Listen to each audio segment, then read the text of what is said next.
All right, welcome. Back after a month-long break, and we've got some exciting, or at least what I think is exciting stuff to study over the next 5 weeks. And this is really an intensive class. As you can see, the class is interpreting major progressions. The theory of major progressions is what we are discussing tonight, which is basically how to determine when and what events will happen using a chart. Let's start off with a quote. This one from the master himself, C.C. Zane, the author of the lessons that I will be quoting from in this class.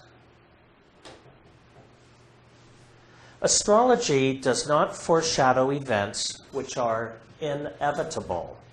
It maps thought cell activities which influence the thoughts and behavior and exert extra physical power on the environment in such a way as to make certain events probable.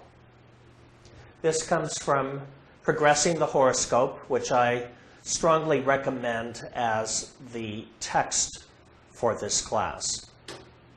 There are other great books out there, but if you were to just get one for this class, I'd say work with this and then add to your library over time. Excuse me. All right, what is a progression?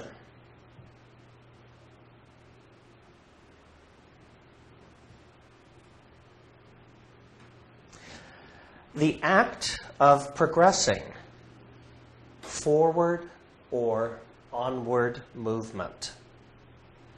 In astrology, it represents any of a variety of methods of comparing the natal chart to subsequent planetary positions in order to establish an optimum time to accomplish things or to establish the probable time an event occurred or will occur.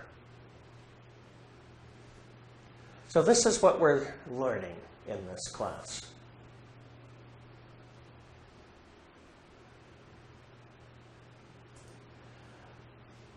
I first started studying astrology at around age 12 or 13. Primarily, the connection for me was first seeing the interrelationship between mythology, which I had spent my, reading years studying, and astronomy, the pictures in the sky.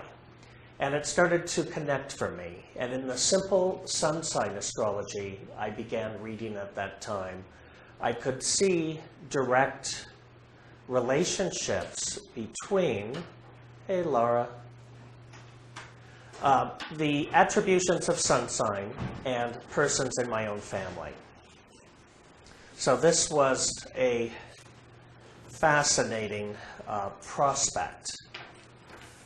I continued to study that for years. It was not until I was age 17 that I actually had my chart calculated for the first time, my natal chart, and it was read to me by an amateur astrologer who could point out many things about my character, including health-related matters, which only a close family member would have known. And that really seized my interest. And that's when I started to read voraciously on the subject. Studied for the next 2 years on my own. Could not, through reading C.C. Zane for 2 years, figure out how to calculate a chart. And I did my studying in retreat in the mountains for 2 years. When I came back to the city, I was able to start studying at the Church of Light, and also with this mentor of mine who had previously read my chart, became a tutor for me, and within 2 hours I learned how to set up a chart after attempting for 2 years, reading, saying, to figure it out, and having many headaches in the interim. So, that's how I ended up in this. And why am I telling you this story? Because not only was I so impressed by what could be identified from the natal chart, but when I moved on in my studies and started studying progressions and looking at events in my life and in my family members' lives, it was phenomenal to me how these, not necessarily, as Zane says, these are not inevitable things, but there is stuff that goes on in our thinking and feeling during certain periods of time which attracts from the environment certain events and experiences. And the chart maps that out in a symbolic language. Now, major progressions. We're going to talk about all progressions, but these next 5 weeks we're focusing on major progressions. Because I realized in the last class I taught, where I combined majors, minors, and transits, that it was just too much and overwhelming. Whereas major progressions are what are really important. And if we study these first and become conversant with major progressions, we're then able to apply minors and transits. So basically, when we're looking at a chart, the inner wheel is the natal chart, and the outer wheel is the major progress chart. Now, once you expand beyond 2 wheels into 3 and 4 wheels, usually if you have the horoscope program, there will be a key on the chart to tell you what information is contained in each wheel. In Hermetic astrology, the way we line them up are the natal chart, majors, minors, and transits in the outer wheel. But over the next 5 weeks, I'm also going to be showing you how to use the horoscope program for those of you that have it and perhaps work with it at home. You may learn a few keys in terms of how to become more adept at working with your program. So, there you have it, the outer wheel. That's what we're looking at.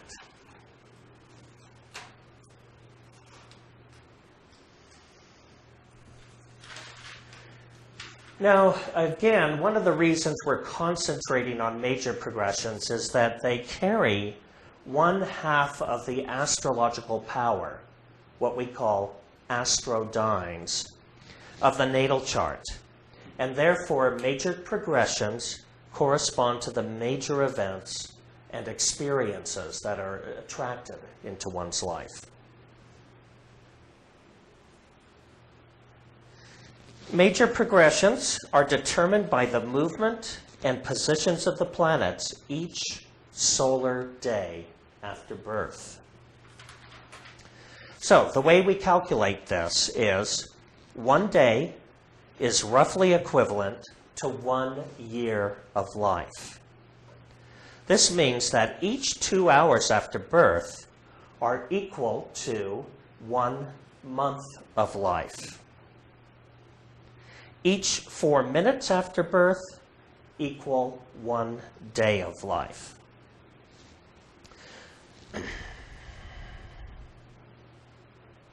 Got that? By calculating progressions, we can look forward and determine the timing of events in our lives.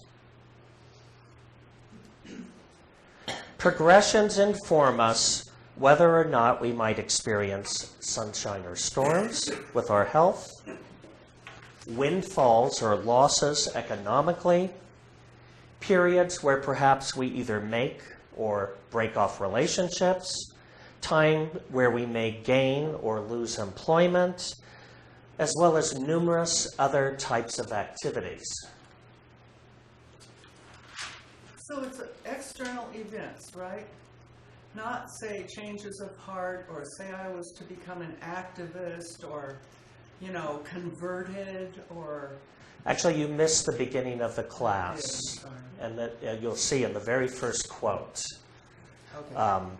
that information was covered.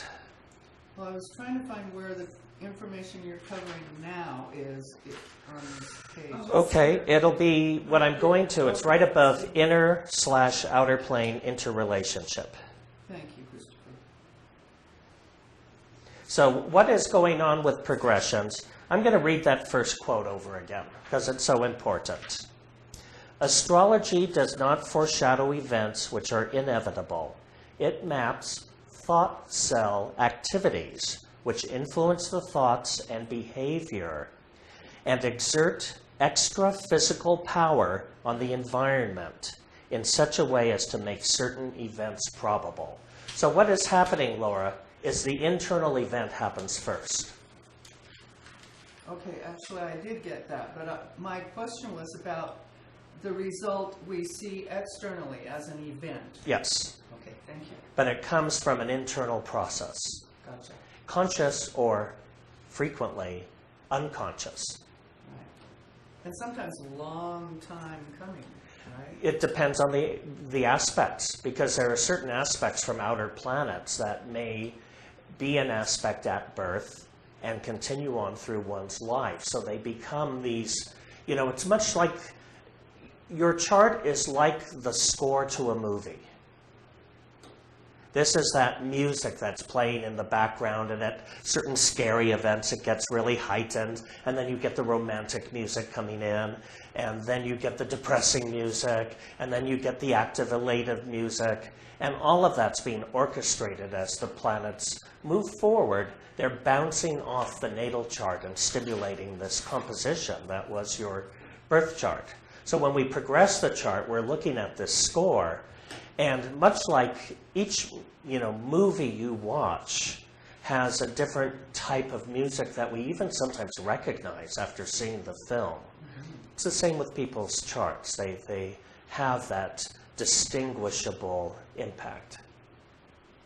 So, you probably have all seen this diagram before because I use it in every class. It is at the basis of the information that we teach in Hermeticism through the Brotherhood of Light teachings. And this is the inner plane, outer plane relationship. We can't discuss how astrology works without relating to this.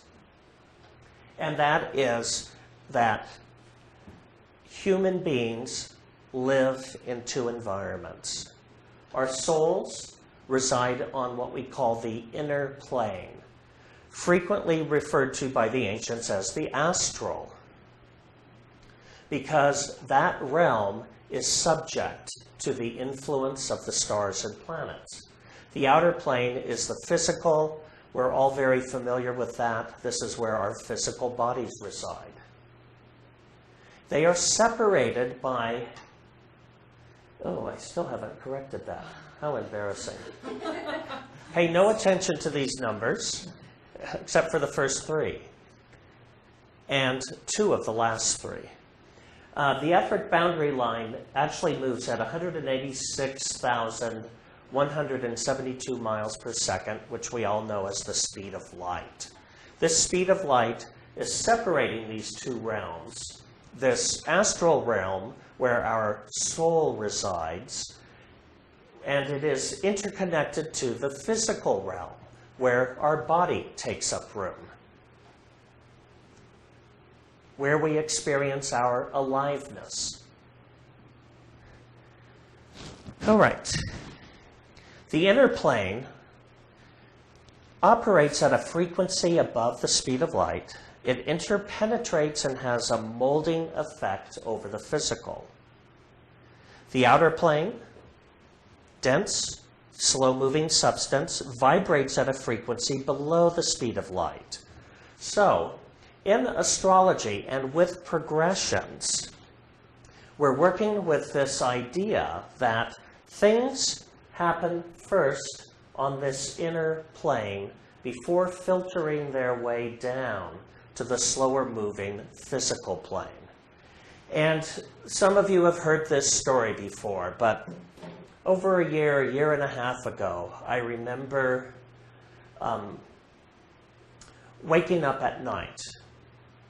And I think it was 3:14 in the morning when I woke up. I looked at the clock, I thought, oh my, I'm not getting up now. I'm going back to sleep. I went back to sleep and I dreamt an entire 24 hours of activity. And then I woke up again thinking, oh my goodness, I slept the entire day and missed all of my appointments and my work and everything else. And I looked at the clock and it was 3:18. In 4 minutes, I had this 24 hours worth of experience. And for me, it was at that point where it became really clear how this period after the soul is birthed into the world, there is this formative period that starts when we take our first breath.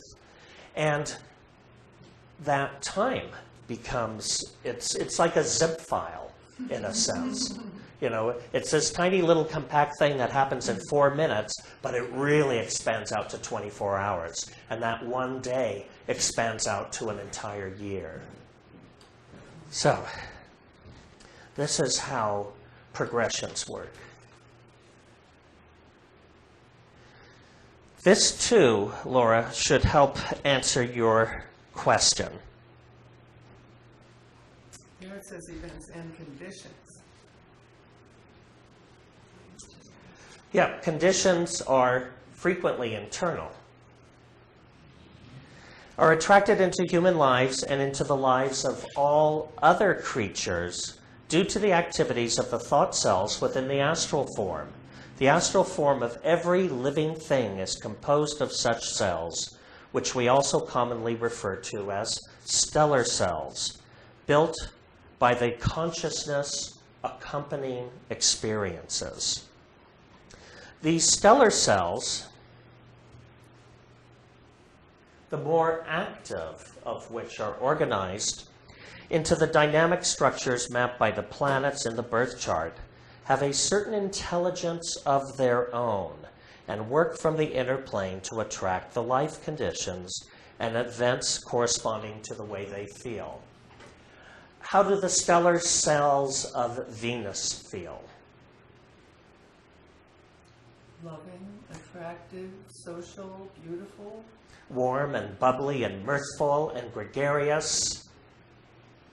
So these are the way they function. And they function very different from the stellar cells of Saturn, which can be cold, calculating, foresightful, organized, always thinking about what's going to happen next. What's Venus thinking about? Am I having fun yet? Saturn is thinking about, have you done your retirement planning? Do you have health care for your old age? Did you remember to have children to look after you in your later years? Those are the Saturn thought cells functioning. So each of these 10 thought series that we work with has a distinctly different tone.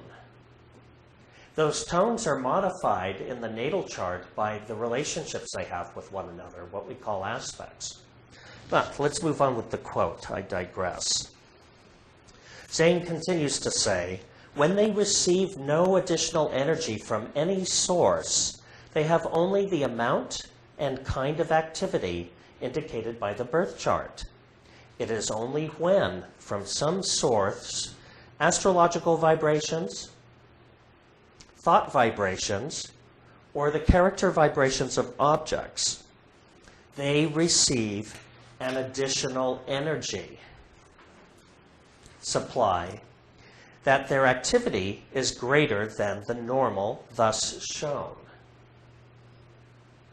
So, what he's saying here is it's not only progressions, which are the astrological influences that start to stimulate us, but it is also, we can we can consciously work at thinking certain types of thoughts. We can move to certain environments or locations or paint our room a particular color or wear a particular shade of shirt or perhaps use a particular gemstone or talisman. All of these are things that also work to stimulate those particular thought cells within us. But in this class, we're specifically studying the stimulus of thought cells by progressed motion. The end of the quote. While the effect of conditioning since birth and the present facilities of the physical environment must also receive attention, the chief problem in predicting the nature and time of events by natal astrology, therefore, is to ascertain the time when certain groups of stellar cells within the astral body will receive additional energy, and in what volume and in what harmony or discord it will reach them. This is the part where astrology becomes an art, because the astrologer is synthesizing all of that information. The astrologer synthesizes, okay, what is this individual's conditioning since birth? What opportunities is the environment currently allowing to happen or not allowed to happen? What are conditions that are specifically age-related? There are certain things that may happen to a 23-year-old that we won't predict for a 3-year-old or an 83-year-old. That comes from progressing the horoscope. So, our soul is built of thought cells. Each of these planetary influences functions independently. They function as independently as your heart functions separately from your stomach, as your lungs function separately from your gallbladder, as your liver functions separately from your bladder. Each of our organs in our body has its own specific intelligence, and it does its job. And likewise, each of these thought organs draws in specific experiences.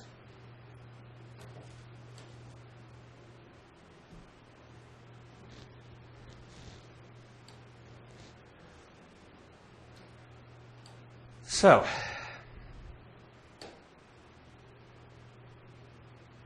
just as the body is comprised of protoplasm, forming cells and organs, the soul or unconscious mind is comprised of psychoplasm, forming thought cells and thought cell compounds in our consciousness. Operating in a four-dimensional realm, our thought cells impact our dominant trends of thinking, feeling, and acting, thus attracting events and experiences of a specific nature. Going back, the specific nature of the events is determined by whether our power thought cells, domestic thought cells, intellectual thought cells, social thought cells, so on and so forth, are the ones that are being stimulated. So, what progressions are is they are purely astrological weather conditions. In Hermetic astrology, the natal chart is considered to represent the most powerful influences which impact our character, consciousness, and life experiences. From the time of birth forward, the planets continue to move through the chart by what is called progressed motion. These progressed aspects of the planets create temporary astral weather conditions which impinge upon our unconscious mind or soul and stimulate us to think, feel, and act in specific ways. Our thoughts, feelings, and actions in turn attract specific trends of events and experiences.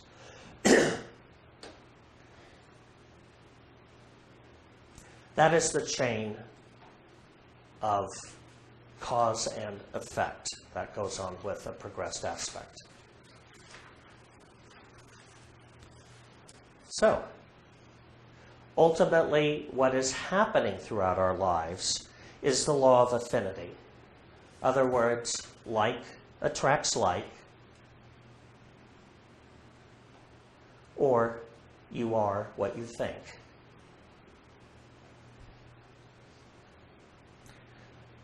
Now,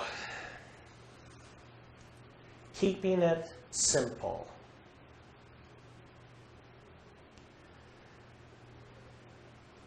I recently got an email from a hermetician in India who, was asking about fixed stars and other things.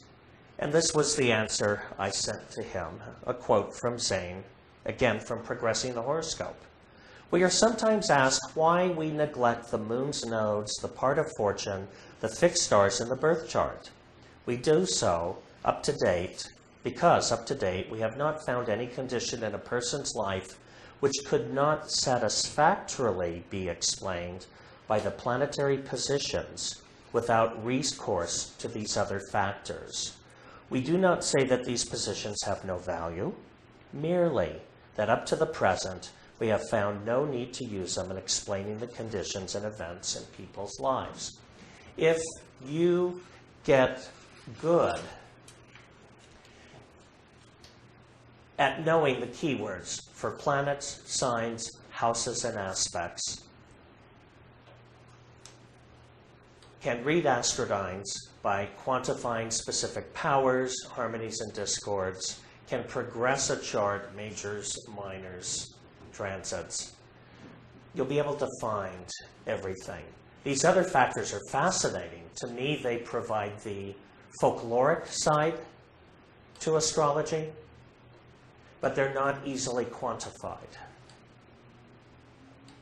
So in this class, we're really just working with 4 factors, but which are interpreted in a new way. And I was recently contacted by email by another member who wanted to take the class, who's in Quebec studying. And basically, I advised her, she was very enthusiastic, but I advised her rather than take the progressions class now, to go and watch the introduction to Hermetic astrology online. And take that first, because it's so important when you're working at this level to have your vocabulary in place. Otherwise, working with advanced levels of astrology before you've really become conversant with the basic vocabulary for planet signs, houses, and aspects, it becomes very confusing. Now, in the Hermetic system of progressions, we have 3 types of progressions that we work with. This class is about majors, but we also work with minors and transits. And I'm going to just briefly explain these to you, even though we won't be speaking about them over the next 5 weeks, but just so that we don't, ignore them as part of the package. Zane says, there is no difference in the influence exerted by major progressed aspects, minor progressed aspects, and transits aspects, other than in the volume of energy supplied the stellar cells as indicated by the importance and magnitude of the event attracted. The events which many astrologers believe to be caused by transiting planets are in reality stimulated by major progressed aspects, which are more powerful and enduring influences. Under such circumstances, the transit, which merely triggers the major progression, which fails to work when no such major progressed aspect is present, is credited with the responsibility for attracting the event. Also from Progressing the Horoscope. Transits are measured by the ratio of the movements of the planets during one astrological year, releasing energy which causes the inconsequential structural changes within the astral body that take place during one astrological year in the life of man. Basically, transits are day for day. This means that the positions of the planets shown in the ephemeris from day to day bring about small structural changes in the astral body on those days. Rule. The transits of the planets through the houses, especially the slower moving planets through angular houses, should be noted. The conjunction aspect of transiting planets with birth chart or major progressed planets in particular is worth observing. And next, the oppositions thus made by the slower moving planets. Only the progressed aspects made to the birth chart positions and major progressed positions. So, here's my illustration in terms of how it works.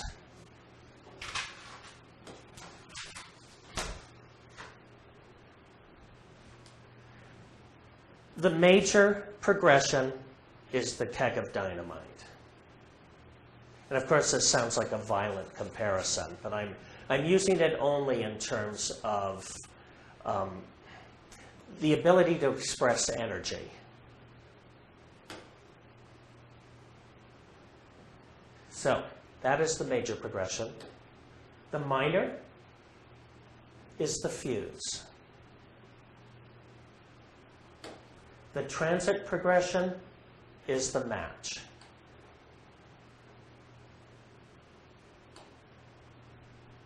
Oftentimes we think the match is the event, but actually the power for the event is stored up here in the major progression.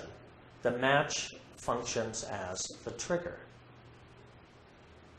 So this is something to become aware of when you're looking at charts for events. Would you say more about the fuse?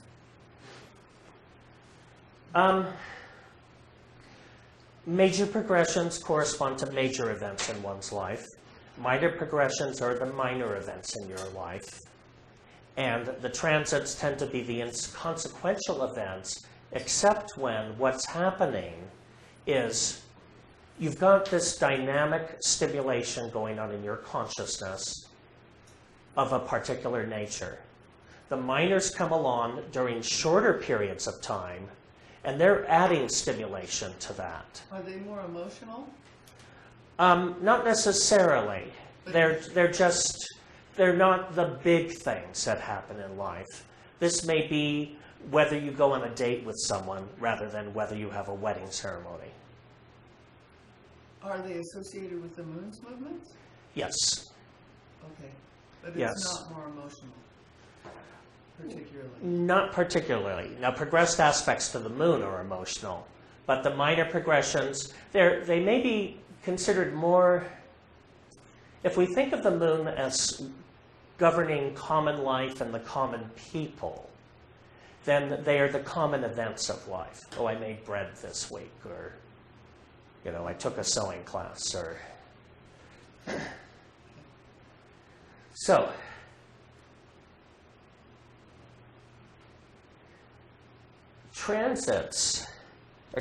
progressions stimulate 4 or more regions of the chart. I cannot tell you how many times you will hear that sentence from me over the next 4 weeks. Here's how it goes. Transits stimulate the natal house position of both planets.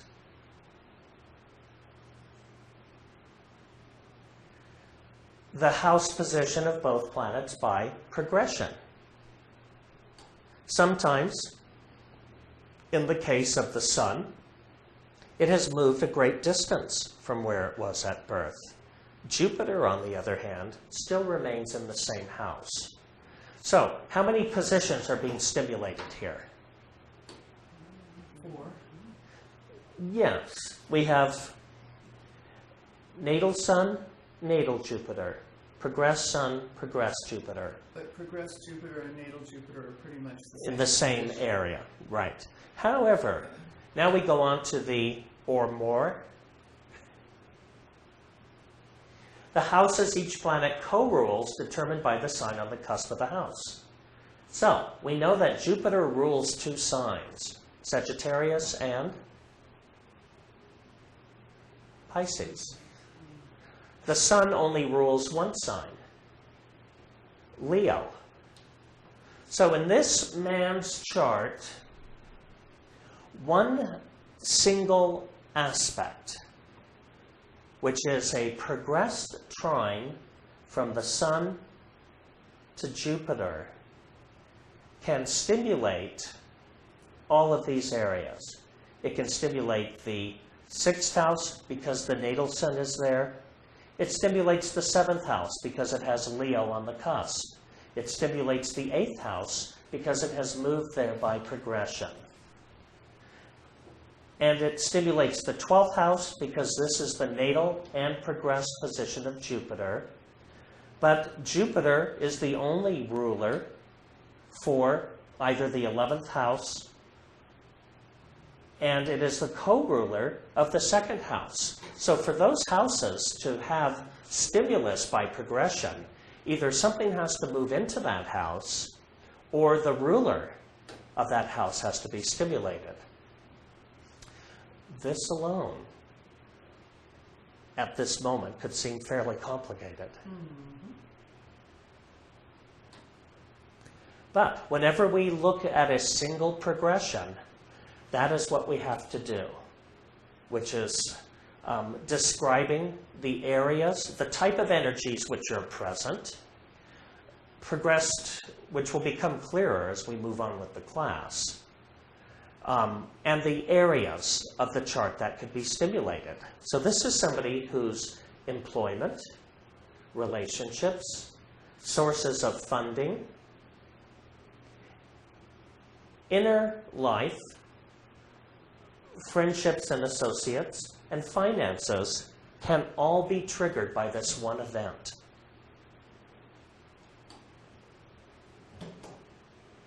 Pretty interesting, huh? So you said describe the type. So describe the type of energies present and The areas that will be stimulated. The type of energies is Sun, power, Jupiter, benevolence, or luck,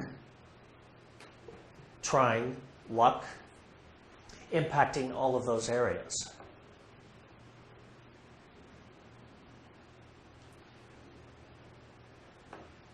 so the one event that sourced all this was Sun, progressed Sun, trine Jupiter. okay, thank you. Lost. Sorry. I thought I was clear, but Oh, you probably were. It's just lots of information. it is. And this is why I'm saying to you, just looking at this alone can feel pretty daunting. So is the degree of the natal? It's progressed Sun at 28 Virgo there.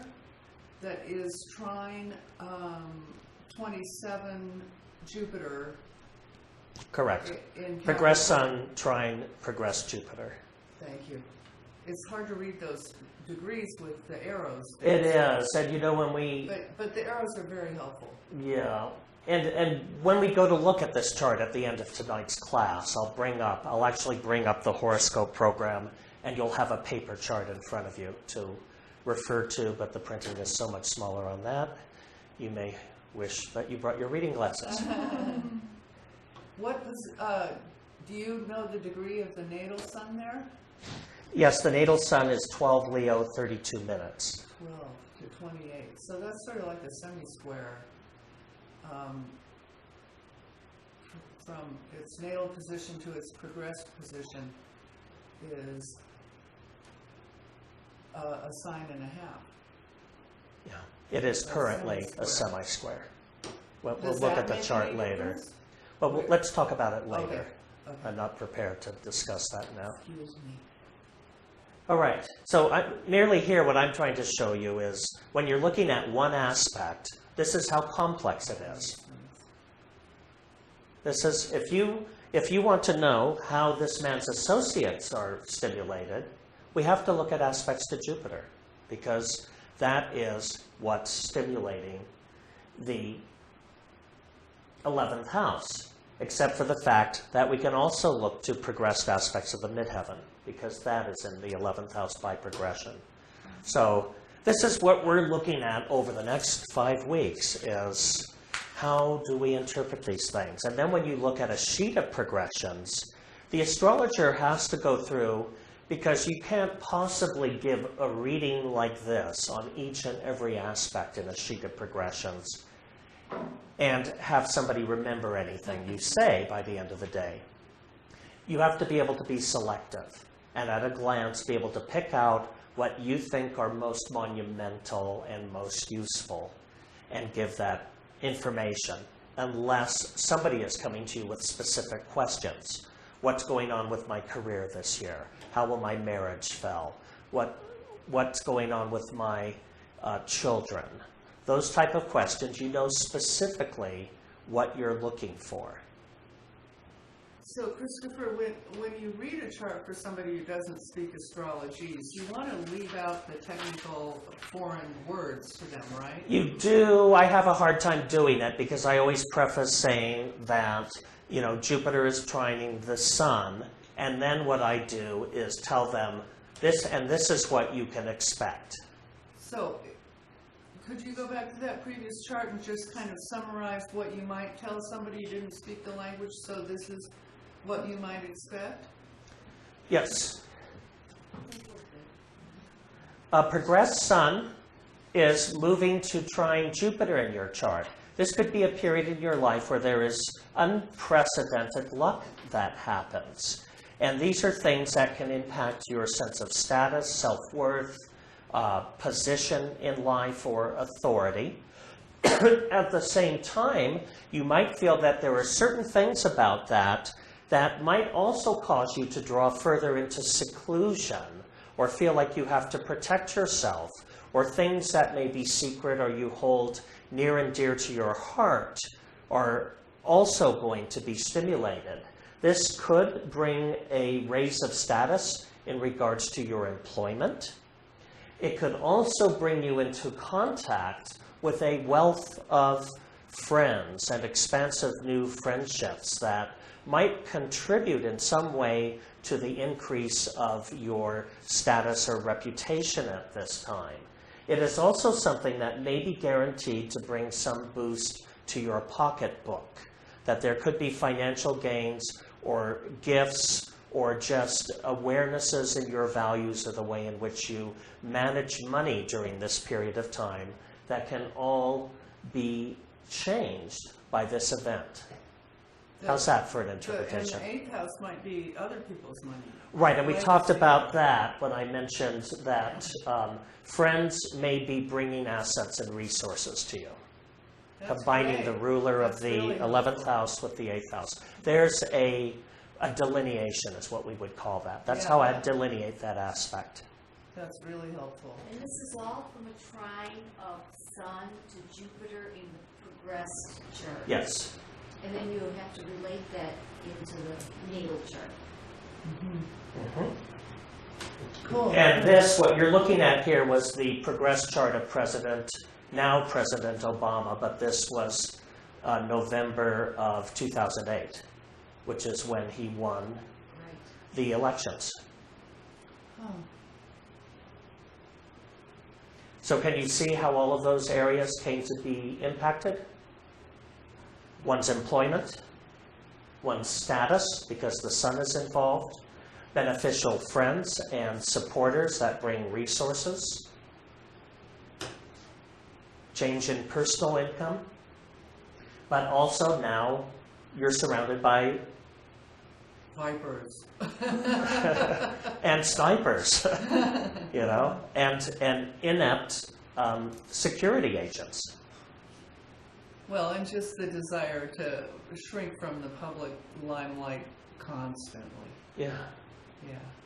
That's interesting to know after the fact that that was Obama's chart for then. All right. So, back to the concept of 4 or more, which is going to be my mantra for the next 4 or more weeks. Progressions have specific dates when they enter orb of aspect, become perfect, and leave. Now, we refer to, or I should say Zane refers to progressions as temporary stellar aerials. Do you all understand each of those words? What does temporary mean? Has a beginning and end. Thank you. Stellar, Of the stars. of the stars, and aerials. This, I included a picture here of an aerial, which is basically, an aerial is an old-fashioned word for an antenna. Basically, these are the antennas in your soul that are picking up their receiving sets for particular vibrations or particular types of energies.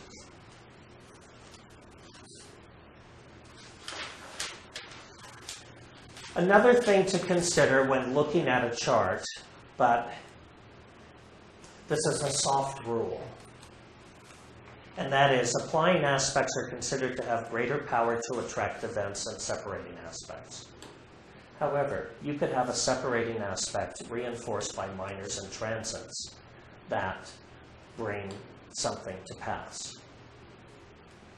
But in the way in which we measure energy, as that aspect is becoming closer and closer to perfect, think of it almost like, if, for those of you that grew up in California, pressure on a fault line. It's building up, and it's going to create what? An event of magnitude. Just in case you missed a long quote over the last 2 minutes, I thought I'd bring another one up. When such a progressed planet forms an aspect with a planet in the birth chart or with another major progressed planet, the energy release builds across the astral body a line which acts as an aerial which picks up and transmits to its 2 terminals energy of the types of the 2 planets involved in the aspect. In our extensive statistical studies, we have found that when Mars or the Sun is involved, and at the same time there are other heavy progressed aspects which act as rallying forces. The indicated events may occur when the progressed aspect is as much as 1.5 degrees from perfect. But, as a general rule, the effective orb within which the event indicated by a progressed aspect may be expected to take place is 1 degree from the perfect aspect. So what are we saying here? That was a long way to say this, but basically we have a rule which is 1 degree, and sometimes we break it.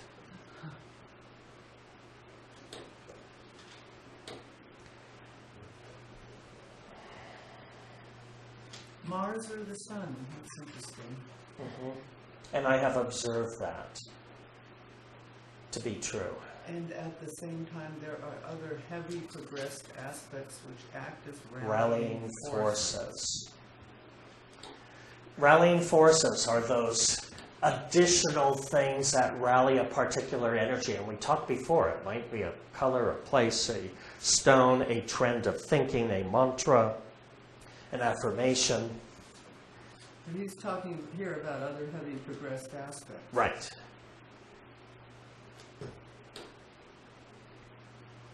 So if a great big planet, or if Saturn or something were also involved, that would be another heavy rallying force aspect. Mm-hmm. So, we'll actually, tonight we're only going to look at one chart. But over the next few weeks, some nights we may look at 5 charts in one night in order to, make a lesson. But that way we'll get a lot of experience of looking at charts and aspects so that hopefully the process actually becomes clear through hands-on involvement.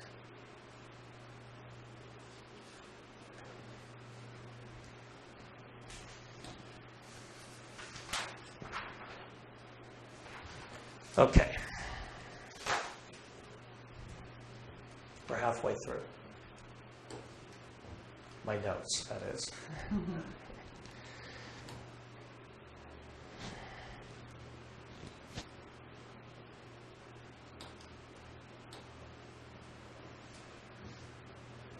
This is what we look at.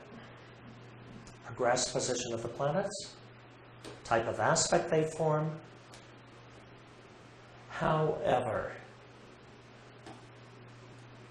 I will tell you, and you will see in all of the sample charts we look at over the next 5 weeks, that you cannot always rely on the type of aspect that's being formed to describe the event. What you will see is certainly the type of event and the areas being stimulated. But one thing we have to always take in mind when we're looking at a progression is what's going on in the natal chart. Because the progression only carries 1/2 of that power. So how is that power conditioned natally? Is this a strong planet? If so, therefore by progression, it is more likely to bring significant events. Is this planet strongly discordant in the natal chart? If so, even a progressed trine could attract things that are painful. Or is this a highly harmonious planet? Because if so, even if in an opposition, this could attract something lucky. How's that for making it just a little more complex? Yeah. The other thing we look at, and we've already talked about this is in the 4 or more, is the houses they govern by rulership, determined by the sign on the cusp.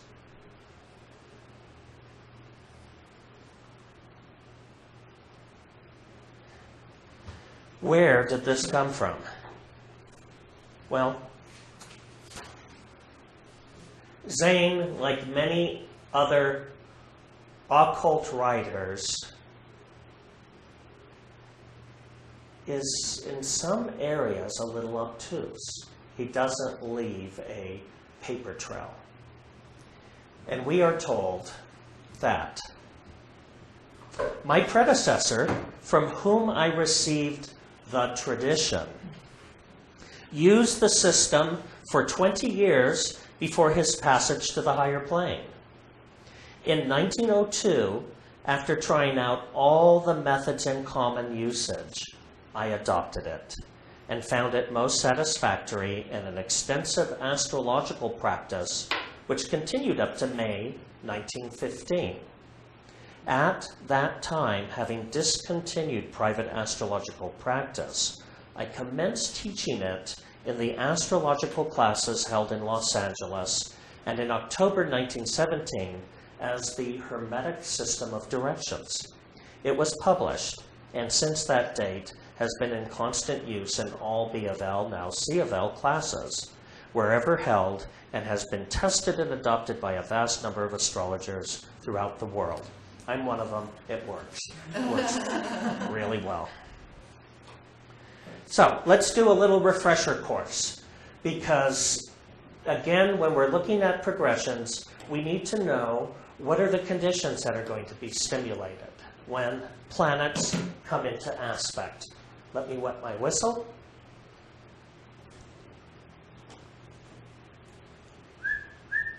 it works. And we're going to do some review here, because this is the information we're going to be using over the next few weeks. And tonight I'm just setting the foundation. Whenever we have sun progressions, it is stimulating the power urges. This means it affects our vital life force, our sense of significance, our relationships with authority figures, your relationships with the male sex in general, father figures, opportunities for awards, honor, and recognition. Any or all of those things can be stimulated by a sun progression. So if somebody comes to you and says, oh man, I just don't know what's going on, I'm having all of these issues with these dominant men in my life, and it's affecting my status and reputation and my ability to get ahead, what's going to come to your mind immediately? Maybe the sun's involved. Yeah, let's look for a sun progression. Say it like that too. Yeah. So, now, remember, there is the conditioning. You can just lift the whole thing up and move it towards me. Oh, I there mi- you go. You're having the hot flash now. But maybe you could set it on the floor over here so it's away from Michelle. We're having fan issues for those of you wondering online what's going on. Oh, nice. So these harmonious sun progressions, according to what you just said, if you had a poorly aspected sun or a real discordant sun in your chart, we'd have to mollify the harmonious expectations of progressed aspects. And in just a moment, I'll describe to you what those might be. But let's say it's harmonious. Okay. Then what's going to happen to you? Under that aspect, you're going to attract honors, awards, the respect of others, leadership opportunities, positive experiences with authority figures, and you're going to be feeling vital. Your energy is going to be up. Maybe even happy. Maybe. If not else, vital. Do you associate, like the tarot card of the sun is associated strongly with happiness? Yes, Do it you is. associate the planet of the sun? Well, I think when we're feeling alive, there is a certain joy tied in with that sense of aliveness. Thank you. Now, as you pointed out, what if your natal sun is afflicted?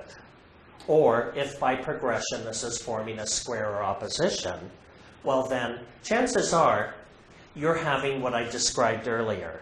It's a period in your life where you may be dealing with loss of honor or esteem, friction with authority figures, or you could behave in a certain way. And again, when we think, feel, and act in certain ways, we draw in responses from our environment.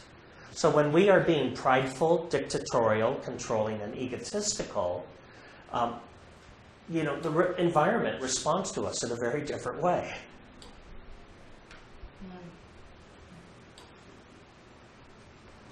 Now, we're just going to sail through this.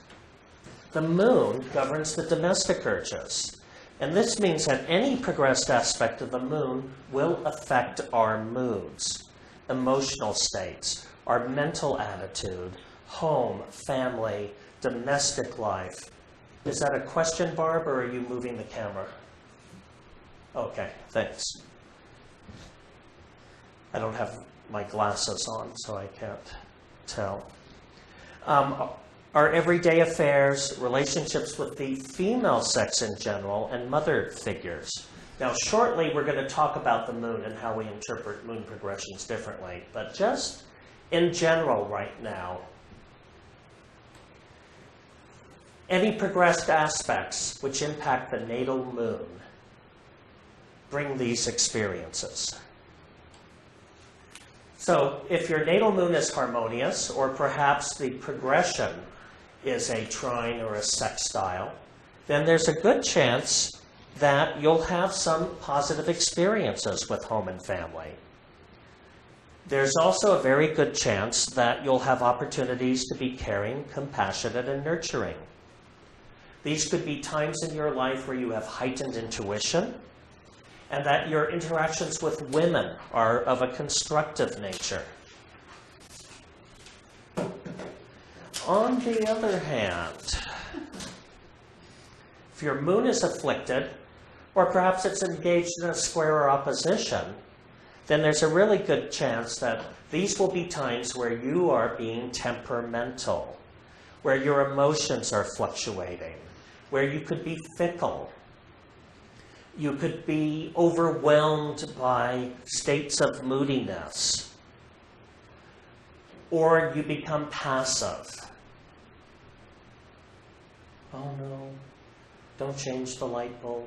I'll just sit here in the dark. And suffer. Or you could become submissive, impressionable. Chances are you could become the victim of gossip, or just find yourself in having issues with women in your life.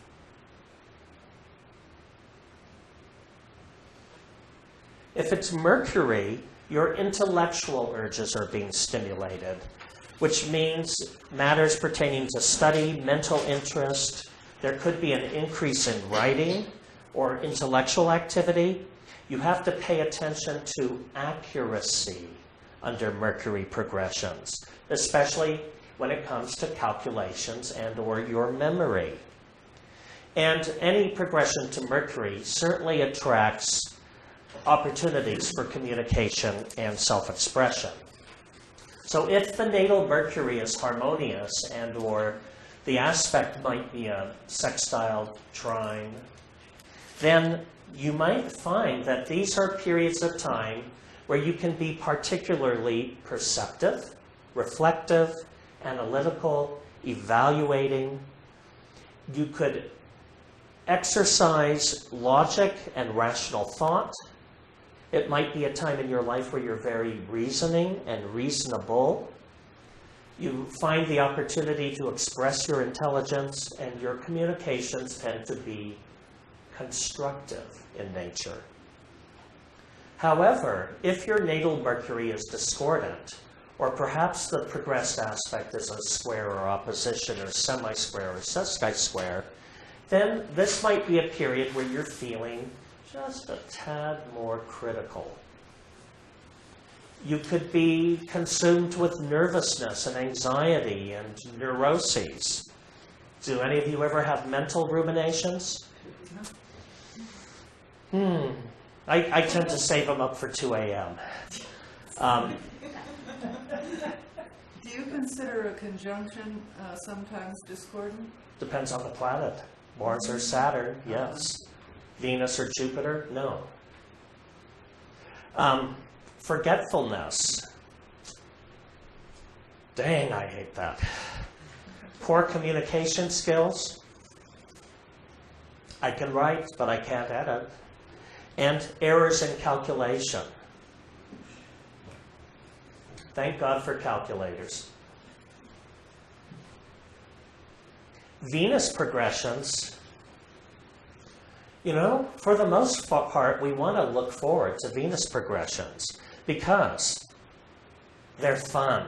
They attract friendship, socializing, affection, romantic opportunities, gratuities, gifts, pleasure, experiences with creativity, beauty, and the arts. Should Venus be harmonious in your natal chart, or if the progression is perhaps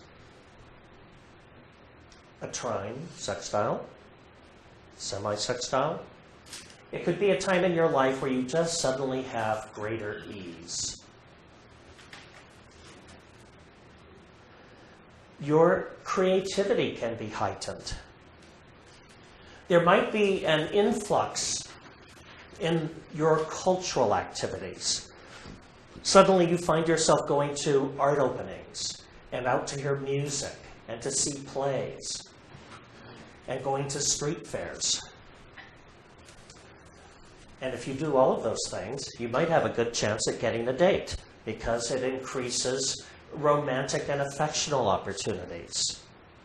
And it's just a time in your life where when people come to see you, they may have a bottle of wine, a bouquet of flowers, a piece of jewelry that they're no longer wearing, a coat they picked up in Paris, but it's just not their size, but they know it's your size. Those are the things that can happen. If you wanted to get married, might you look for such a time? Save that for class 4. Okay. You would. The answer is yes, but we will look at that in detail. However, should your Venus be afflicted, you might actually get to look forward to sloth. One of the deadly sins.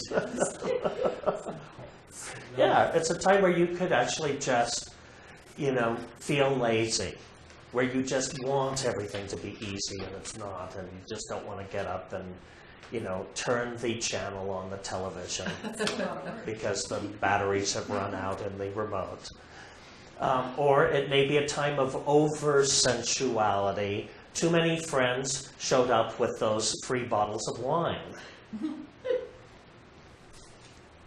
Or you got dumped because Venus afflictions can bring a time in your life where there is a loss of love, be it romantic love or friendship or friction in family. You could have disappointments in your friendships under these aspects, or these might be the times in your life where you have creative blocks. It's just not flowing. Mars stimulates the aggressive urges.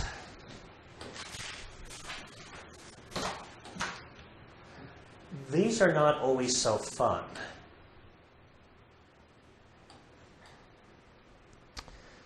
Why? Besides stimulating your courage, which might be the need to say whatever comes to your mind, what can accompany that is strife, antagonism, great effort, accidents, injuries, fevers. Passions run high under Mars progressions. And when is it that we tend to get in trouble most? When we have poor impulse control.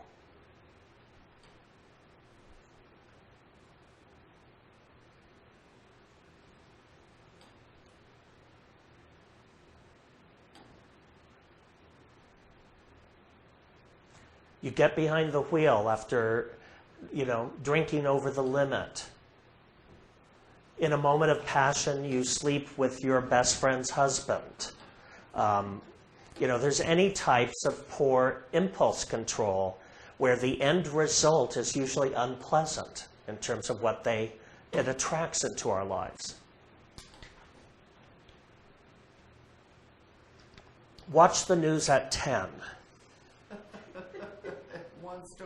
One story of poor impulse control after another. Quite often, and so very sadly, they are parents, probably inebriated, which loosens one's impulse controls, hauling off and banging their babies' heads into the ground. Yeah, like the brain-dead Yeah, 5-year-old. exactly. Yeah. These are the things that happen. And then he lies and says the baby Fell off the his head bed, when he was yeah. in the other room. Yeah. Instead, the toddler wet his pants.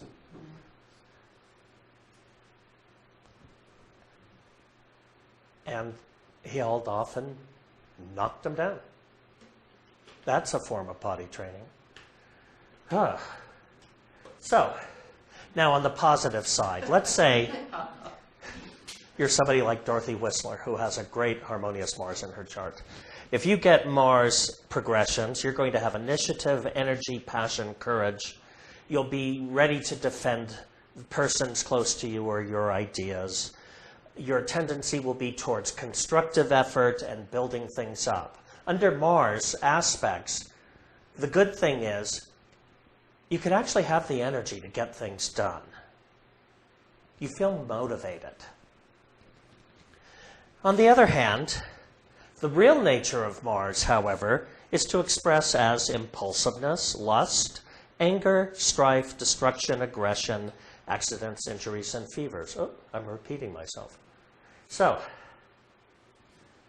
that's its natural instinct, and those are the things we have to be wary of when we see Mars progressions. Are we supposed to know who Dorothy Whistler is? Oh, she might be online, so. Okay.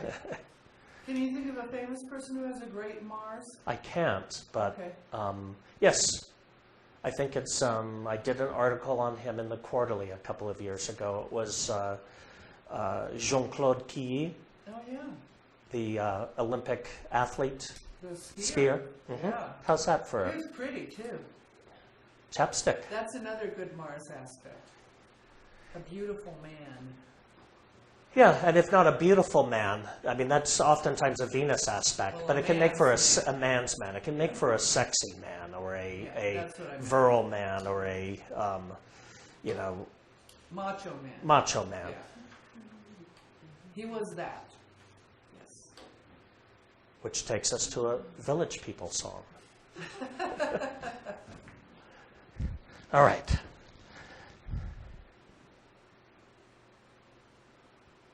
Of course, he got in trouble for impulse control, too, as I recall. Surprise, surprise. Let's see, car accidents. And One, drunken I believe, parties at, killed his best friend. Really? yeah. Oy, oy, oy. Vandalizing schools as a child, running away from boarding schools. Just So skiing was a positive way to channel that It was. strong Mars It energy was. for him. But he still went out and got drunk after he won his skiing award that very night. yeah. All right, Jupiter, the religious urges.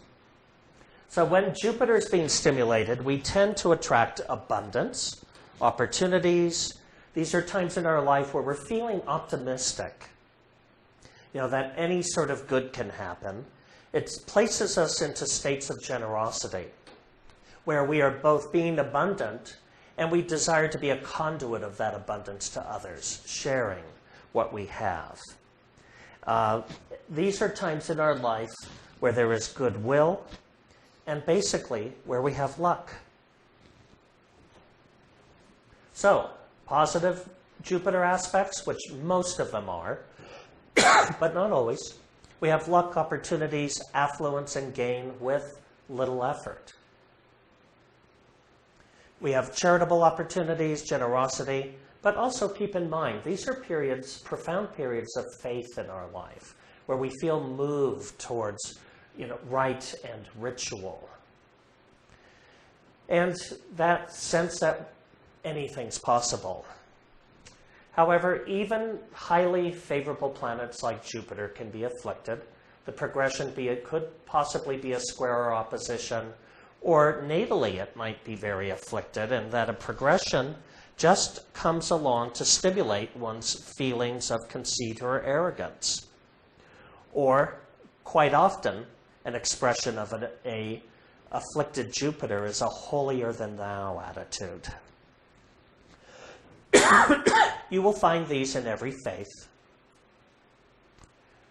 I call it the church ladies. Religious fanaticism. There are times where one can be overly optimistic. There was someone in California who I think took $100,000 and bought lottery tickets and didn't win. That was a time of being overly optimistic. There can be excessive generosity.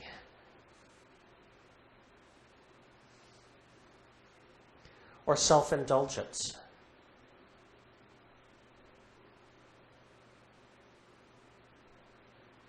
Excessive generosity. You don't want to give $1,000 to a heroin user, because they may just go out and overdose.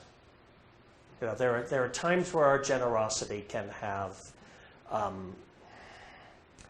less than a constructive outcome.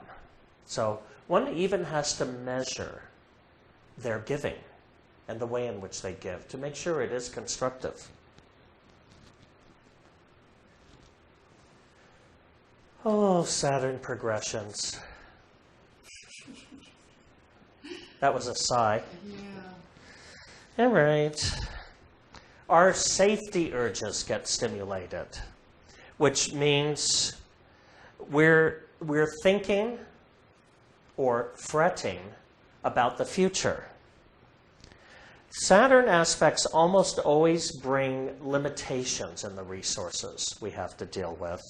Restrictions, losses, confinements, sorrows, and responsibilities. These are the dutiful periods in our life that oftentimes, I'll tell you quite honestly, there are sometimes we just have to endure our lives. I mean, that may sound very negative, but success is surviving your own life. And there are periods where it seems like all you can do is one foot in front of the other until that period passes. So wait till you hear how long Saturn aspects last. Okay, however, there can be harmonious Saturn aspects, and this brings about the times in our life where we, suddenly clean out the garage. We work with planning and organization and develop our systems and, sort through our files and do our accounting and pay our back taxes. It brings about preparation and safety-mindedness. You put together your emergency preparedness kit, foresight and prescience, personal discipline and structure, accountability, shouldering duties and responsibilities joyfully, or just conscientiousness about life, being present to your life. Sadly, though, Saturn progressions oftentimes stimulate experiences with greed and selfishness. Prolonged hardships, illness and physical disabilities, heavy responsibilities, and in case that wasn't enough, losses, poverty, sorrows, grief, and depression.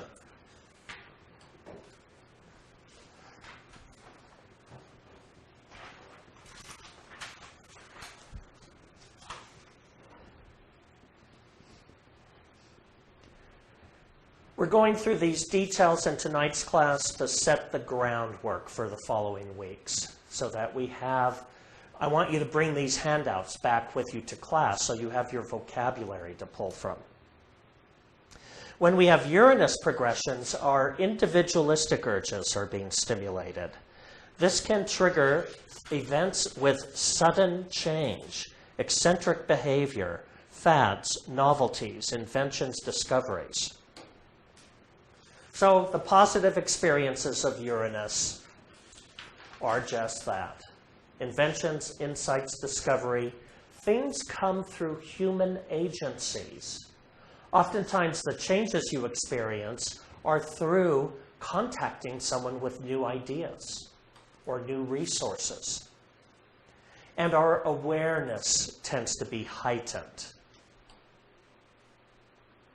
It's like being plugged in to a socket. Now, in case you got to be careful what you're plugged into, because sometimes Uranus progressions are like, putting 220 volt electricity through a house wired for 110. And then we have radical or eccentric behavior, erratic opportunities, unpredictable or even unwanted changes, and hyperactivity.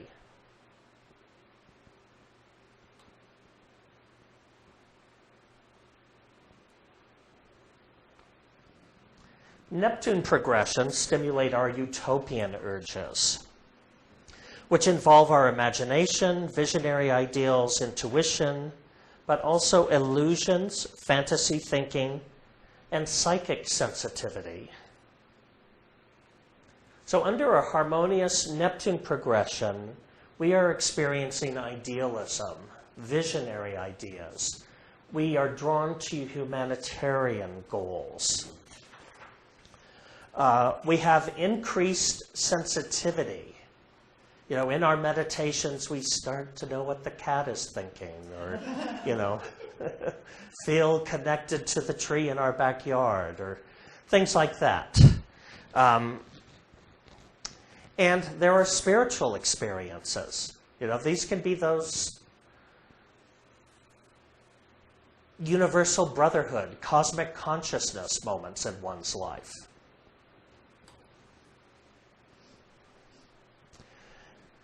Now, the difficult part of having an active imagination and fantasizing about the future is you can become subject to disappointment. If you have a prominent Neptune, or even an afflicted Neptune, chances are what you imagine about the world or other people is always greater than what they're capable of producing. There can be periods in our life where we're confused. If you hear somebody saying over and over again, I don't know, I don't know, I don't know, these are sort of the vagueness that come with Neptune aspects. Can also make us prone to illusions, hypersensitivity, or subject to schemes. Now, hypersensitivity can be both psychic hypersensitivity. We've probably all either experienced times where we just don't feel like going out and being among people, that their energy is just too harsh for us. Subject to schemes is when other people can approach you and make you believe something's going to happen that perhaps doesn't. Gullibility. Yeah.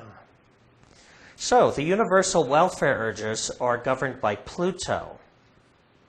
Any aspects with Pluto can attract in compulsion, conformity, obsessions, and group influences.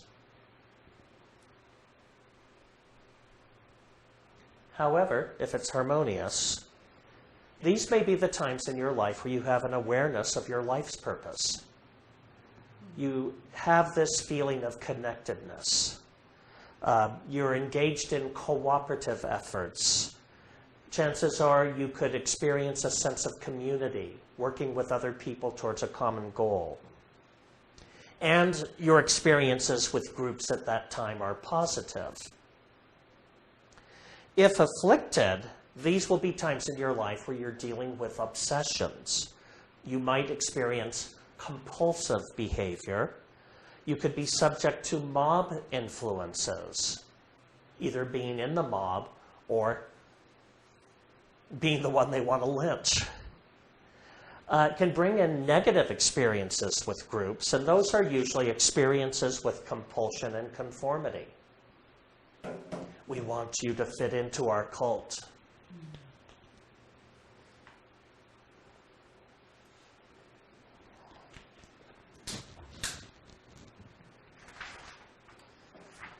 So, It's peer pressure, perhaps. The negative peer it's pressure. negative peer pressure. It is experiences out of our control.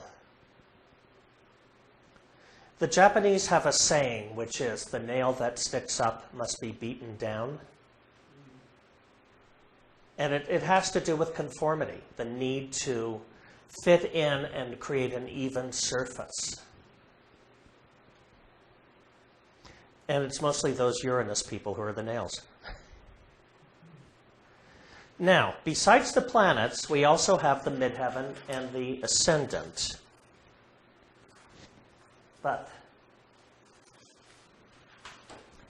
any progressed aspect involving the midheaven affects the honor, the business, and the publicity. Any progressed aspect involving the ascendant affects the health, the personality, and the personal affairs.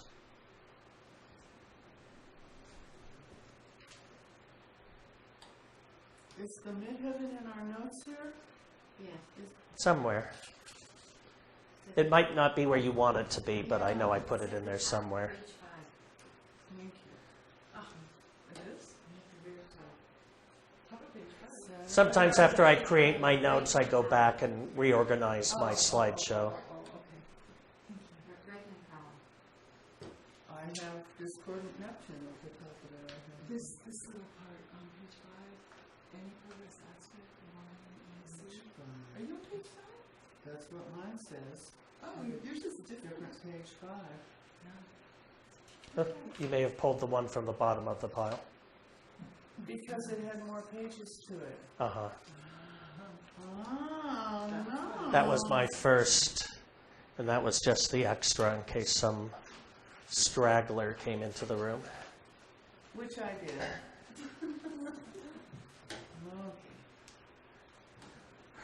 Hermetic astrology works with 10 distinct aspects.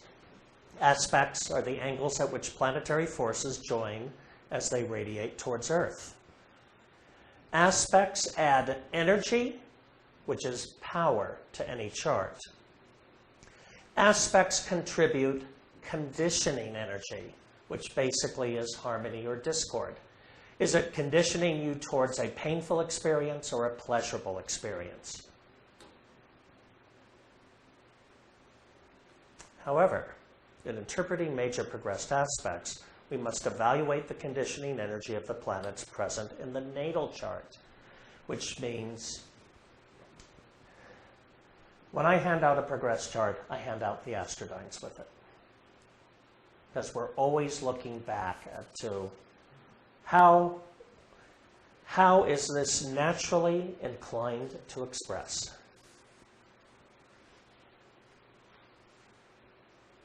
This is what the aspect graph looks like in a natal chart. And the potency of the 10 aspects expresses from mild to extremely powerful. Mild aspects are such things as semi-squares, sesqui-squares, semi-sextiles,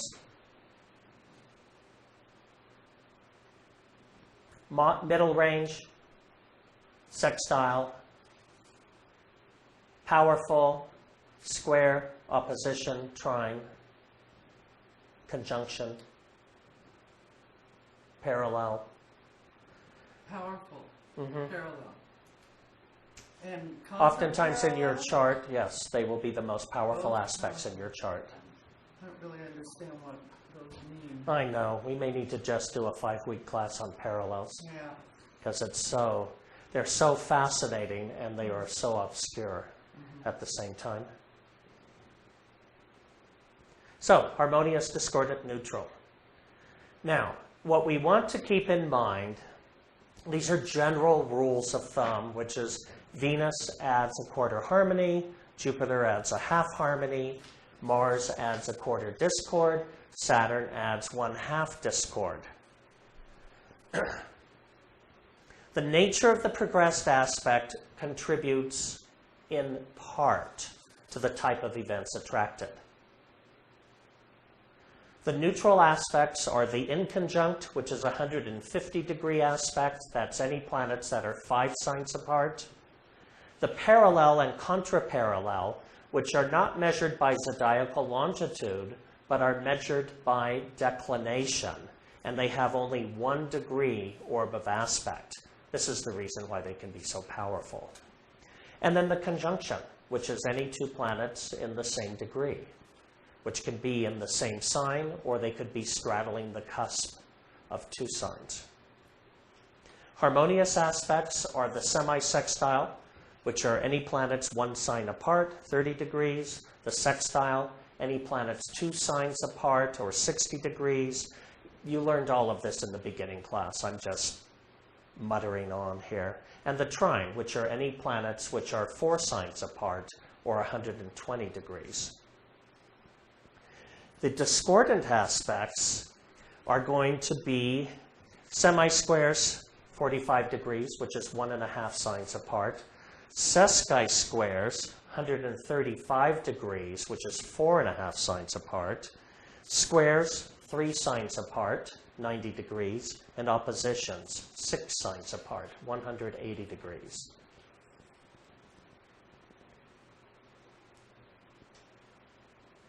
So, relative conditioning is in this column.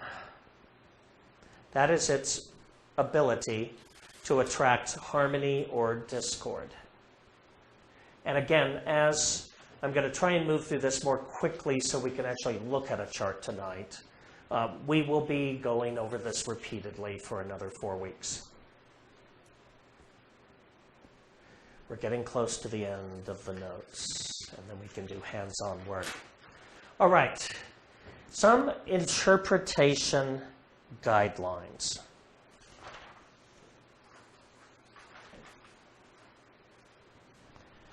As you could see from when Laura asked me earlier, could you please give an example of how you would delineate that aspect? The astrologer must offer alternative expressions for any aspect. The astrological counselor must offer suggestions as how to best work with each aspect. This is the process of alchemy. In our last class in this series, we're going to approach looking at progressions, not just from telling someone what could happen, but from the perspective of how do you actually help someone? You help someone when you're able to help them mitigate their problems or take advantage of their periods of good fortune. And this involves offering different types of suggestions. The chart we're going to look at tonight, and I think what I want to do, well, let's look at it on screen, and then I may go to the computer and show you how the horoscope program works. But this is the chart of President Obama, and I've actually progressed it to November 6th, 2011, Election Day.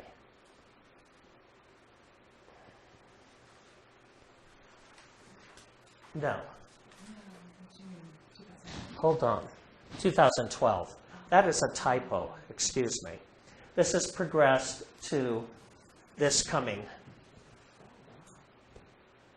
November 6th. I thought, everybody's mind is on what's going to happen.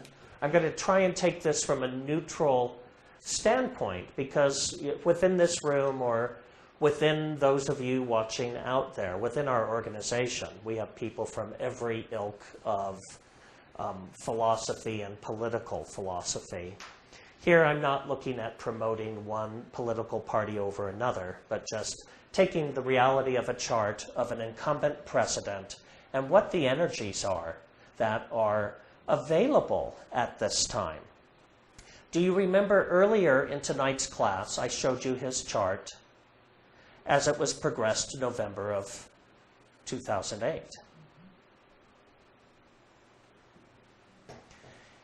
He had a couple of aspects, but there was one aspect at that time that was so outstanding that it convinced me that he had a really good chance of winning the election, which was progressed Sun forming a trine to Jupiter. Now in next week's class, which is actually on career, honors, and success, we're going to specifically look at the factors we look at in a chart for those matters. I'm going to be teaching this class by theme over the next few weeks. So each week we're focusing on a different area and what we might look for. But we're going to touch on that tonight. Winning the presidency is both a great honor, but it's also a career change. And so we looked at the chart in terms of what was present before. Now, if we look at what aspects are present at this time, what I did is I did not bring up all of his aspects, because that is a lot to sort through. But I thought that we could look at some of the aspects and keep in mind that at any time in your life, you have favorable and unfavorable progressed aspects going on. These aspects do not annul one another, but what it means is that at every time in our life, we have good and bad things going on. You could get a check in the mail one day, but it might be the same day you fight with your daughter over breakfast. One may be a pleasant and the other an unpleasant experience. They don't annul each other. They're just two very separate things happening. And so it is throughout our lives. So let's just start. The aspect that was so favorable in the past election reinforced. It was first progressed from the progressed Sun to progressed Jupiter, and then the Sun moved further forward to aspect natal Jupiter. But this aspect, Sun trine natal Jupiter, next week you'll learn that R means radical or natal. Why? N is not used. It's tradition. It peaked last summer, and it is out of orb this summer. Now, what did Zane say about aspects involving the Sun or Mars? Could be in a degree and a half. Yeah. And I've seen with Mars aspects even 2 degrees. Their events happen. So, there may still be this sentiment of goodwill and good feeling in place. But my concern when I was looking at his chart is that could be waning as of this summer. And we all know, we've all been through elections where it has appeared that somebody's been riding high, and then an event happens or news breaks out or a scandal takes place that changes the tide of things. So there was some, thought that may fall in the realm of possibility. Another aspect I've selected, and let's talk about this.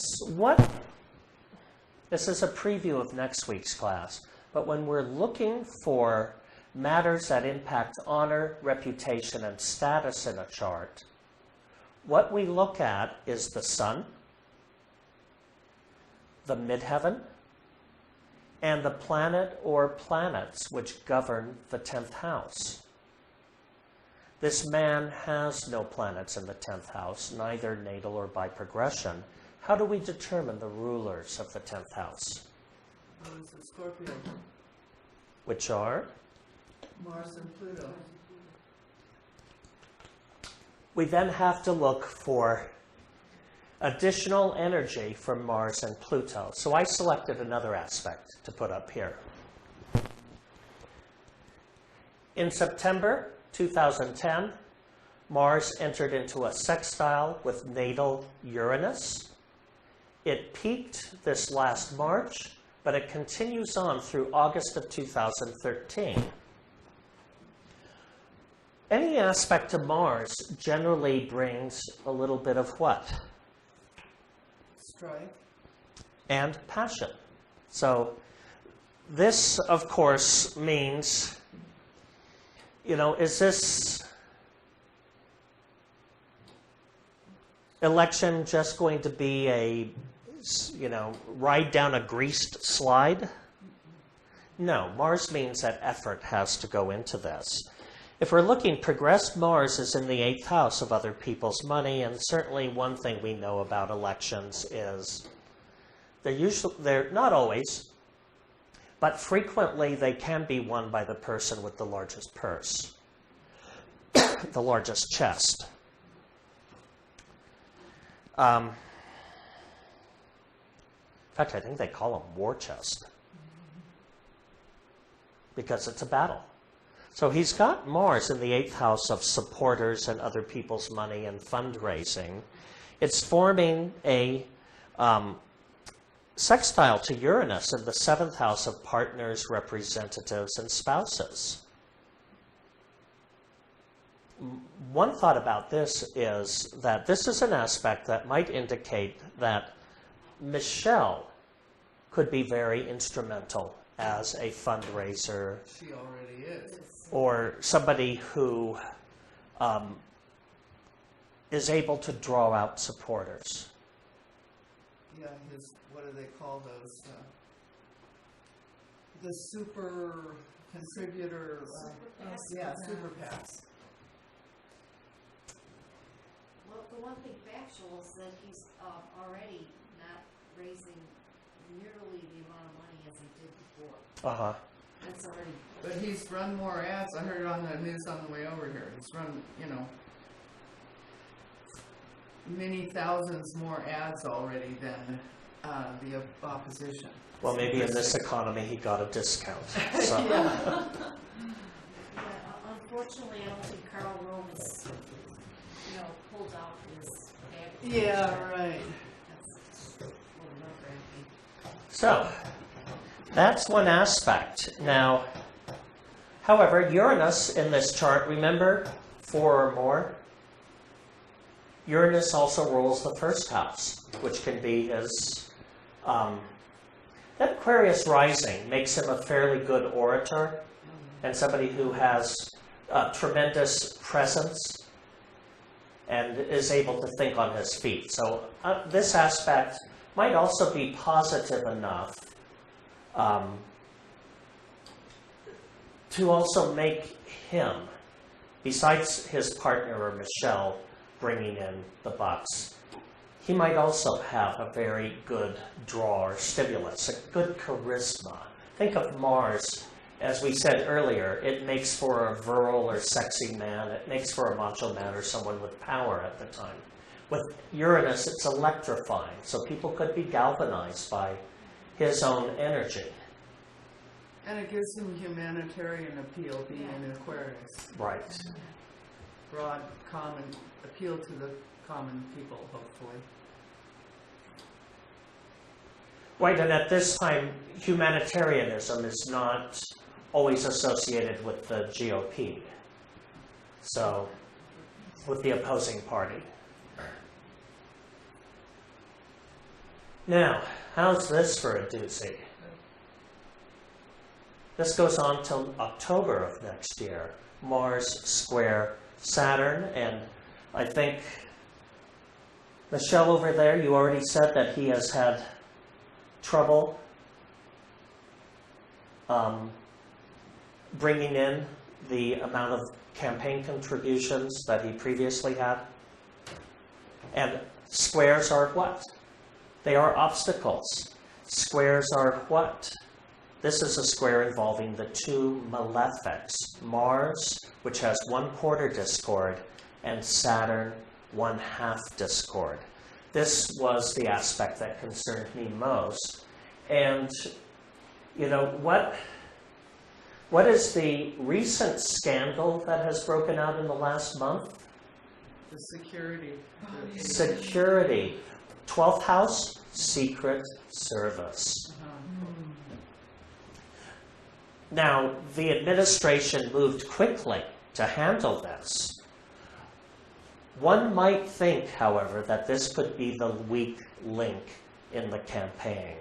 And if persons start to do an inquest or search even deeper, that might become the material that's used to create negative campaign. And couldn't possibly the fact that Saturn's in the 12th, that it's dealing with hidden enemies kind of thing? Yes. And that would be, the Koch brothers and Karl Rove Uh-huh. with a ton of money. But Mars is also open enemies because it's in the Oh, 7th house, seven, His natal Mars. natal Mars. So we So, were talking about progressed Mars squaring. and there are natal. 4 or more aerials. Right. yeah. That's right. So there can be hidden enemies, but generally in politics, if you have enemies, they're coming forward because they're generally only as useful as they can influence public opinion when it comes to an election. Hidden enemies are useful in other ways, but public enemies are the ones that change public opinion. And so in this case, Mars, ruling the 7th house of opposition and open enemies, has moved to square Saturn. And this could be, what this is going to be probably is, digging deep for, the secrets, the infidelities, the breaches of security, the, blatant oversight of particular behavior of staff. Those are the sort of things that someone might try to make a case with. I don't get how you get Mars ruling the 7th house. Is Mars in the 7th house? It's in it. So Mars is one of the rulers of the 7th house? Okay, I And if we have 4 or more aerials, it stimulates the progressed position as well as the natal position. And which has more power, the progression or the natal chart? Natal, Yeah. So any aspect to Mars is always going to trigger this area. the 7th house. I still don't get how Mars is the ruler in the 7th. Well, it's just a terminology. Maybe if I use the word co-ruler, how would that sit Yeah, with you? because the sun would rule the 7th house because it rules. Uranus, because it's the planet closest to the cusp, is the ruler. The Pluto, Mars, and the Sun are co-rulers. However, with the 11th house, Jupiter is the ruler because there is no planet in there, and it is the planet governing the house cusp. So any planet, what if it's halfway through the house and it's not close to the house cusp? It still rules it? It's stronger than the sign on the cusp? Yes. Okay, I did misunderstand that. So basically, think of these as being like little ponds, and you have things floating on ponds. If you toss a stone into one pond, everything that is in that pond moves with those ripples. Right. So it's impossible to stimulate Mars in his chart without creating ripples in this pond of the 7th house, being partners or enemies. Sequentially, from Uranus to Pluto to Mars? We only look at the 4 aerials. We don't include everything else when we look at one aspect. So because Uranus and Pluto and the Sun are not involved in this aspect, Right. we try to keep it simple. Yeah. Because one can actually, it's complicated to begin with, but Yeah. you can complicate it even further, which is unnecessary. Would you look at the fact that Mars is in Virgo natally, even though it's in a Leo house? Well, Mars in Virgo can attract what? Sharp criticisms. So that might be the form that it takes. Okay.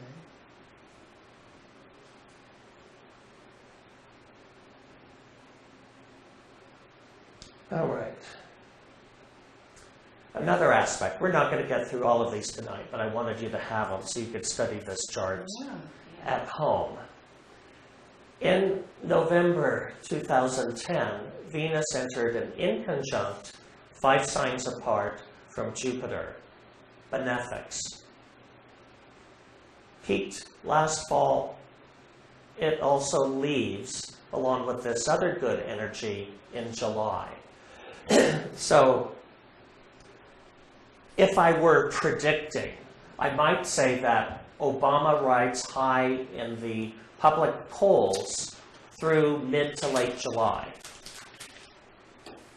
At which point, these favorable aspects which are protecting him diminish in their strength. And that may be a time where, who knows, in June we have the primaries. So we'll certainly know who the opposition candidate is. And then by July, the energy may start shifting to the, the smear campaign in politics to bring down the incumbent. Also, what's going on for over a year, and what's peaking this year in August, just shortly after July, is the progressed ascendant and progressed Mars. Progressed ascendant opposing progressed Mars. Progressed ascendant has moved forward to 25 Aries, and the progressed Mars is 25 Libra. That is an aspect of great concern.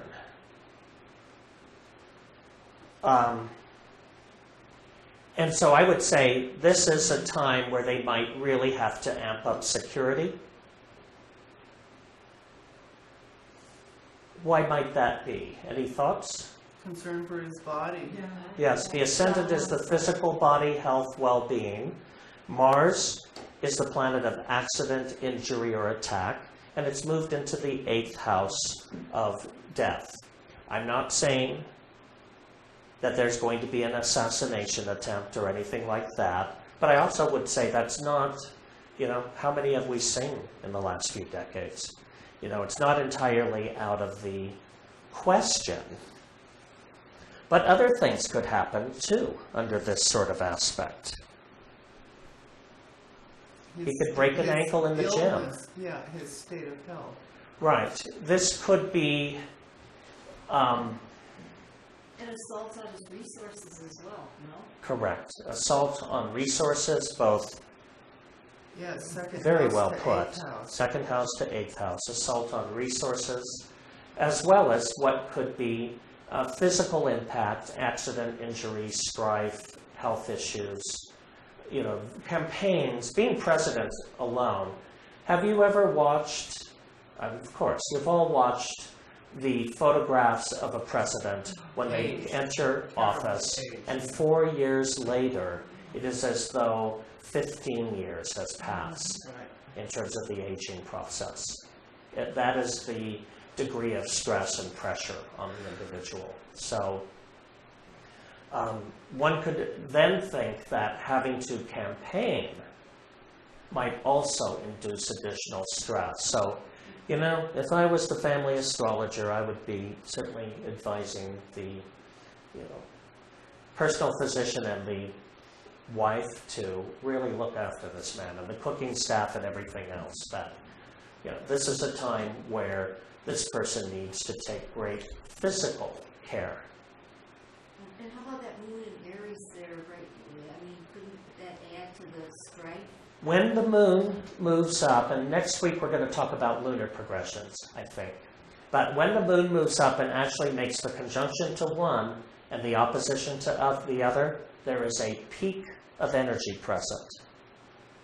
So this is something that we might also want How to fast plot. does the moon move in major progression? It moves one sign about every 2¼ years. The whole sign. Yes. So it's got 9 degrees there, 10 degrees to go. Mm-hmm. So that could So take that's about the 9 third months. sign, which would take us to about November. Right. Actually, no, it May to Taurus is opposite To the Scorpio. end of the year. Would take it, yeah. Or beyond, more like, February or January. And you can see there's a smattering of other aspects here, both mildly favorable, strongly discordant, strongly favorable. These are really favorable aspects. Mildly discordant, strongly discordant. Adding to the concern about health is the ascendant opposing Mars and squaring Saturn. These are the two malefics in astrology. 6/10/2012, that's coming up real soon.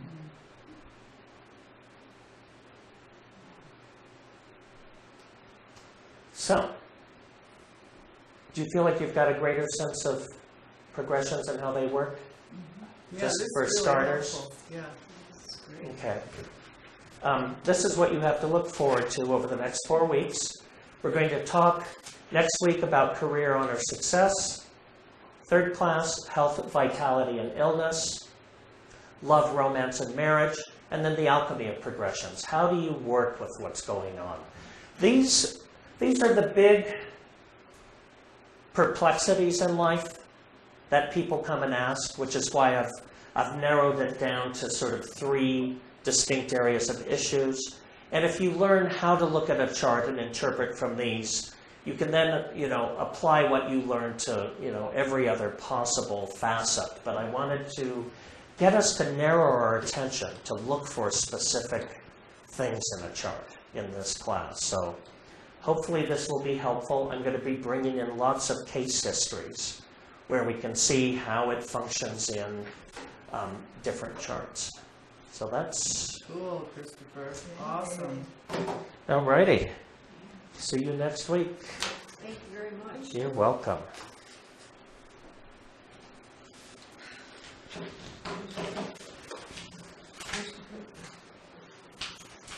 Thank you all for attending. Those of you who attended online, we're really happy that you're here.